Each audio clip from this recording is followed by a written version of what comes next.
fly is just a standard wet fly hook.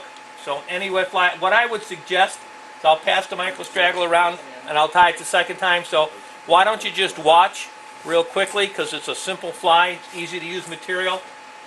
I'm using dun or tan because of the color being a goldish one. So I'm going to start my thread where I usually start thread, which is where my body's going to end, so that I can create a thorax. Take my micro straggle, and all you need is about 2 inches, because you don't need a whole lot for a short body. Tie it in.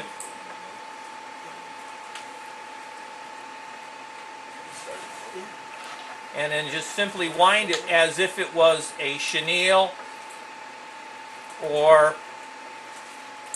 a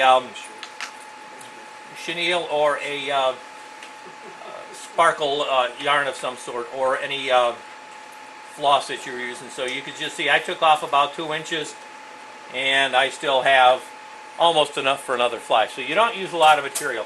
Second part of the fly, soft tackles is always good to have a thorax of some sort. And the reason for the thorax, and I'm using peacock because it's just an easy one to use. You can use dubbing, or you could use peacock. Any material would work as a thorax. The reason for the thorax is to make sure that your soft tackle will in fact stay open. If you in fact just put soft tackle on the hook as it sits now, that soft tackle will collapse completely, and it will just kind of envelop the fly, as opposed to acting and looking like what most soft tackle should. It's supposed to resemble. I'll pass that up. Try to tell me that. Oh, there you go. Okay. So if your hackle does not stand out, one of the problems is it collapses and it doesn't represent the legs and or the antenna of the insect. So just a little dubbing loop, couple of turns of peacock to create a thorax. And I'll retie this again with each of you step by step as we go do the fly with you. Right now I'm just showing you what's required, and what's required is nothing more than a simple tie. These are all very simple. The key here is the material. And I like partridge. I just like the speckled look of partridge. And on this one, because I'm using basically an olive straggle, I'm using a olive dyed partridge skin. If you don't have an olive dyed partridge skin, don't worry about it. Standard partridge will work just as well. I have one of those for the other pattern too. What I'm trying to do at this point is I'm going to remove, I don't want my hackle being much longer than the body of the fly, so I'm going to remove most of the lower one, because I'm only going to use 2 turns of hackle. Can you see that? From my tie-in point to just about the bend of the hook, just about the entire body. That's all you really want. You can actually take a little less than that. I'm going to take this material and I'm going to preen back all the fibers off the tip, leaving me a tip and a feather that looks like this. Is that showing up well? Am I low enough? Okay. Great. Okay. What I'm going to do is I'm going to have to cut this off anyhow. Now, quite a few tires, and this is a preference that you'll decide. You could tie it in like this and then fold it over and tie over it. A lot of tires think that strengthens the fly and strengthens the hackle. I think it's like a belt and suspenders. If you believe it works, it's a good thing to do. Okay? If you want to do it, fine. I normally don't. What I usually do is trim off everything that I'm not going to tie in. So that one of the nice things, if you don't own a pair of these, the nice part about this is you can come off and grab something tiny and rework it without having to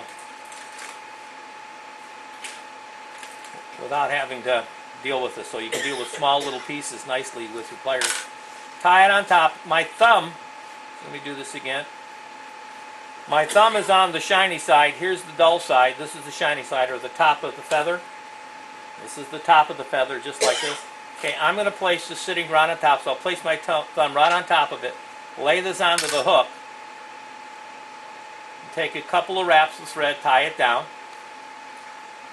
grab my other set of hackle pliers, And at this point, one of the tricks that I use is I take and I roll my scissors along the edge.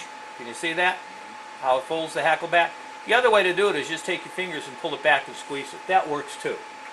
Two ways to do it, either way works. What you're trying to do is get all the fibers pointing backwards. Come across, fold it. Okay. And there's 1, 2. Now, can you get a close-up of that a little bit right at the tip here? Can you see I actually have a piece of bare stem? This is something I always do. It's one of my techniques. I could literally end it right here. Can you see I'm down at the bottom? Can you see my stem down here? If I try to tie that off there, the chance of this material slipping backwards is very high. It's a problem I have when I do a lot of the larger flies.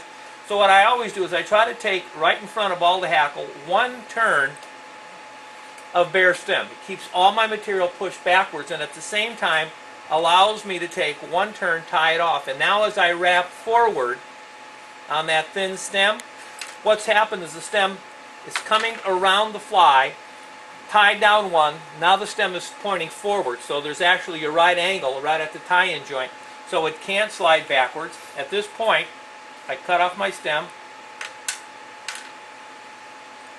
and wrap my head, and then just do a whip finish. For all those who know, I can use a whip finishing tool, but I just don't like it. Okay. Torque on the thread. Don't ever cut your thread. You never cut it with scissors. Torque it down and slice it. The reason for the slice is when you slice the thread under tension, it takes that little tip end that's sticking out over here and under tension sucks it back underneath the wraps of threads, and you don't have that little fuzzy end hanging out. The fish don't care, but if you want to make neat looking flies, and you should try to make them as neat as you can, that's one of the ways to do it.